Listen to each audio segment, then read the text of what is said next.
Bienvenidos nuevamente a Contactos Salvadoreños, somos ITV, estamos en una gira nuevamente por Washington visitando a nuestra comunidad salvadoreña. Estamos aquí transmitiendo desde el rancho migueleño, agradecer al señor Oscar Armaya por esa gran hospitalidad que siempre nos recibe aquí en el área de Arlington, Virginia. Y quiero este día presentarles a una figura muy emblemática de El Salvador, que ha hecho mucho por El Salvador en los últimos tiempos. Estamos... Se escucha como un eco, yo no sé si es la llamada. El canal está muy Pues está bien, después no, sí lo lleva, pero no hay problema. bien. Así se escuchaba ayer, pero Ok, y capo entonces. Vamos otra vez. 3, 2, 1, go. bienvenidos nuevamente a tu programa Contacto Salvadoreño. Este es un espacio para mostrar el perfil de los salvadoreños triunfadores aquí en Estados Unidos, y estamos transmitiendo desde el rancho migueleño, desde Arlington, Virginia, y agradecer a su propietario por esa gran hospitalidad, al señor Oscar Amaya. Y en esta ocasión quiero presentarles a un perfil de un salvadoreño triunfador, un profesional que está haciendo la diferencia, como es el abogado Luis Parada, que tuvo mucho que ver en un caso muy polémico en El Salvador, donde se ha ganado una demanda millonaria a favor del Estado salvadoreño. Y es para mí un placer tenerlo en esta ocasión. Toda la audiencia salvadoreña en este momento va a conocer acerca de su vida, de su historia, y me gustaría que nos empiece a contar quién es Luis Parada. Sí, muy buenos días, Ricardo. Buenos días a la comunidad salvadoreña residente en Estados Unidos y al pueblo salvadoreño residente en El Salvador, que pues aquí en el exterior vivimos el 30% de la población salvadoreña, y yo soy uno de ellos. Aquí vivo precisamente en este estado de Virginia, muy cerca de Arlington. Yo vivo en el condado que está a la par de Arlington. Y pues emigré a Estados Unidos hace 20 años con mi esposa y nuestros 3 hijos. Vine acá a estudiar de nuevo. A la edad de 37 años comencé a estudiar una nueva carrera de Derecho. Antes ya había sido graduado en Relaciones Internacionales y Seguridad Nacional y en Ciencias Políticas, pero pues cuando emigré hace 20 años vine a comenzar una nueva carrera. Estudiaba de noche y trabajaba de día para poder mantener a mi familia. Igual trabajando pues de duro, como le toca trabajar a todos los salvadoreños que nos venimos acá, indistintamente de nuestras educación o todo. Todos tenemos que venir a rebuscarnos, y así me tocó a mí también. Como le dije, trabajando de 9 de la mañana a 5 de la tarde y yendo a clases de las 5:45 hasta las 10 de la noche y luego a estudiar. Así es que así me tocó, y desde el año 2001 soy abogado. Me gradué de la Universidad de Georgetown y comencé a trabajar en un bufete de abogados que se especializaba en arbitraje internacional. Desde ese bufete trabajé en mi primer caso de arbitraje internacional representando a Argentina. Lo ganamos el caso representando a Argentina, y desde entonces pues he trabajado en bastantes casos de arbitraje internacional iniciados por inversionistas extranjeros contra países, pero siempre representando al país. Eso es lo que me ha caracterizado, que siempre he trabajado representando a los países, nunca al inversionista que demanda a los países. En ese sentido me ha tocado el privilegio de trabajar defendiendo a El Salvador, no solo en este último caso reciente de Pacific Rim, sino que han sido 4 arbitrajes internacionales en los que he participado defendiendo a El Salvador. Yo he sido el que ha diseñado la estrategia legal en los 4 casos, y pues para mí como salvadoreño me da mucho orgullo pues decir que El Salvador no ha perdido ninguno de ellos.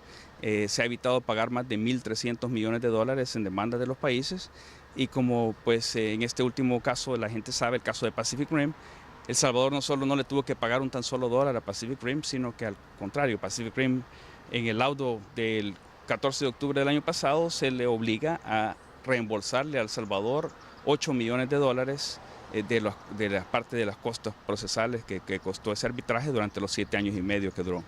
Ese momento fue un caso muy polémico. ¿Cómo usted decide justamente tomar ese caso? Estábamos pasando también por una presidencia muy polémica en esos momentos, y usted toma ese caso. ¿Qué lo llevó a decidir tomar ese caso? Sí, mira, lo que me llevó a ese caso fue que ya antes había trabajado en el primer caso que tuvo El Salvador, el caso de una empresa española que se llamaba Inseiza Vallisoletana, que le dieron un contrato de concesión al Ministerio de Medio Ambiente para la revisión técnica vehicular. Entonces, ese caso lo ganamos, fue favorable para El Salvador. El Salvador no tuvo que pagar un solo centavo, sino que al contrario, también condenaron a la empresa a devolverle a El Salvador parte de los costos del arbitraje. Y entonces por eso cuando ya había esa experiencia favorable, positiva con El Salvador, cuando El Salvador es demandado nuevamente en abril del 2009 por Pacific Rim, yo incluso ya sabía que estaban preparando esa demanda desde casi 2 años antes, desde diciembre del 2007. Yo le advertí a El Salvador. Casualmente los abogados que demandaron a El Salvador me buscaron a mí para tratar de ofrecerme empleo, de tratar de ofrecerme trabajar en contra de mi propio país, y yo les rechacé, pues, y al contrario, no solo les rechacé, sino que le informé a El Salvador que le estaban preparando una demanda. Así fue como desde muy temprano me involucré en ese caso. Te quiero decir que las contrataciones para la defensa del Estado no las hace el Ejecutivo, o sea que es independiente de quién sea el presidente de la República. En ese entonces el presidente de la República era Elías Antonio Saca, pero la contratación nuestra viene no del presidente, sino que del fiscal general de la República.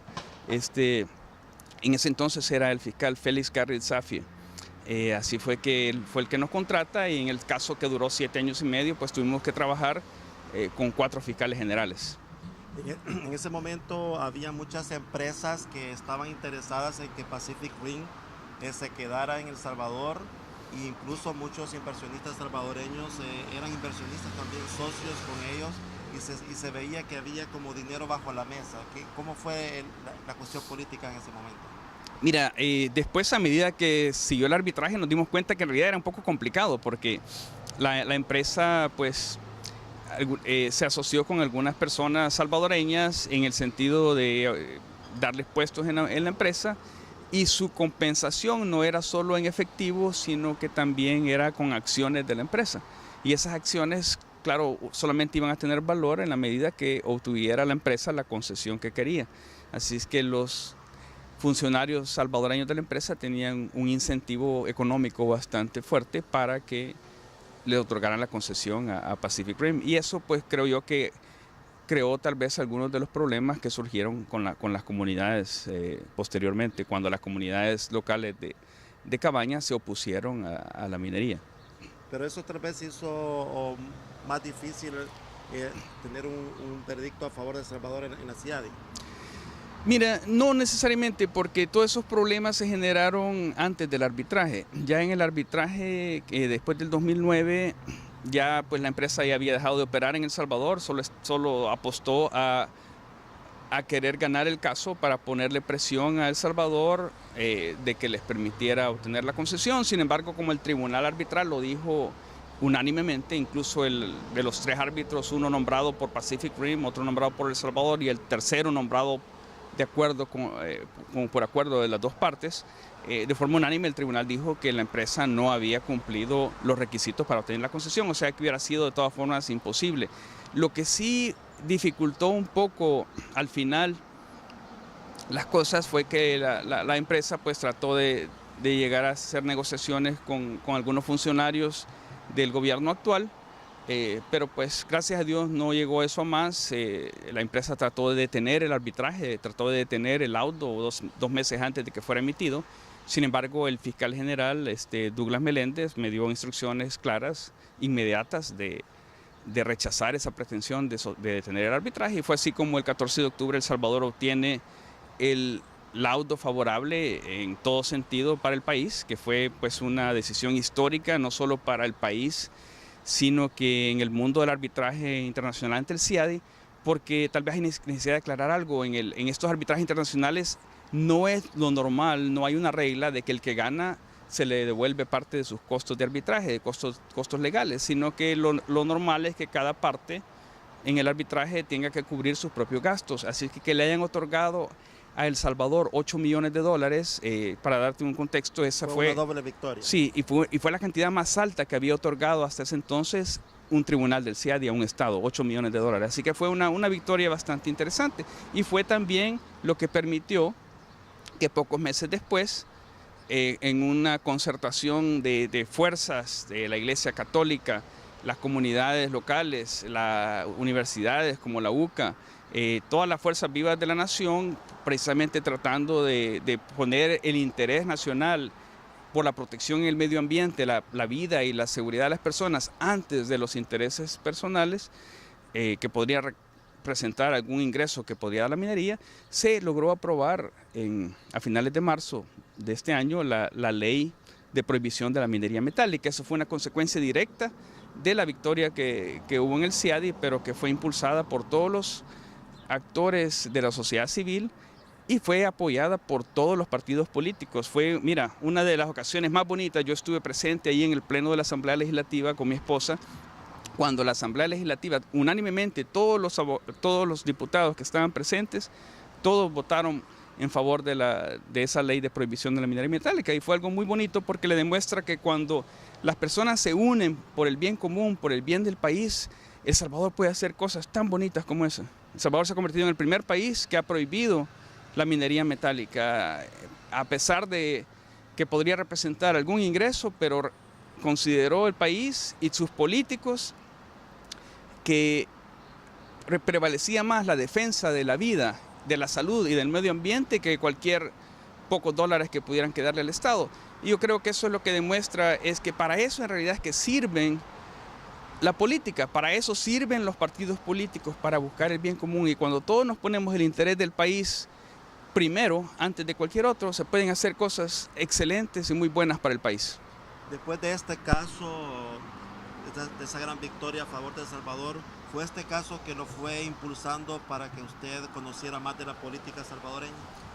Sí, mira, en estos 7 años y medio que duró este arbitraje, concurrentemente fíjate que en el tiempo que duró este arbitraje con Pacific Rim también teníamos otros 2 arbitrajes, uno con otra empresa minera que se llama Commerce Group, que ese ya tenía una concesión en el Departamento de la Unión, la concesión de San Sebastián, y el otro de la empresa Enel.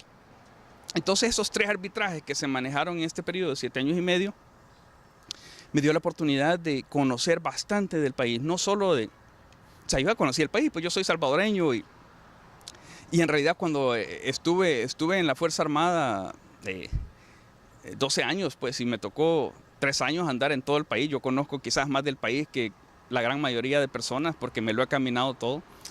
Pero te digo, conocer el país en la parte política, en la parte del gobierno, en la parte de cómo se maneja la política en El Salvador. Y eso pues me abrió una ventana para enterarme de muchas cosas que fue lo que despertaron en mí al ver también la situación del país, cómo está con una polarización política demasiado grande, con una situación económica completamente arruinada, a pesar de los ingresos que sigue recibiendo el gobierno, con una situación de delincuencia que nadie ha podido controlar, ni gobiernos de un partido, ni gobiernos de otro, al ver la corrupción que desgraciadamente ha plagado a El Salvador, y otras cosas de las cuales el pueblo salvadoreño en realidad ni siquiera conoce, porque si las conociera se asustara. Eso es lo que me ha llevado a mí precisamente a creer que es el deber, la obligación de las personas buenas, de las personas honestas, íntegras, con principios, de participar en la política. Porque, señores, la política no la debemos dejar solamente a los que siempre han practicado la política. Creo que es obligación de todos nosotros, de todos los salvadoreños, participar en la política en el nivel que podamos. Vamos a hacer una pausa, nuestra primera pausa, y regresamos con más aquí en Contacto Salvadoreño. Tenemos a Luis Parada que nos está hablando en este momento de un tema muy importante de la minería, pero vamos a dar espacio a todos nuestros patrocinadores. Ya regresamos.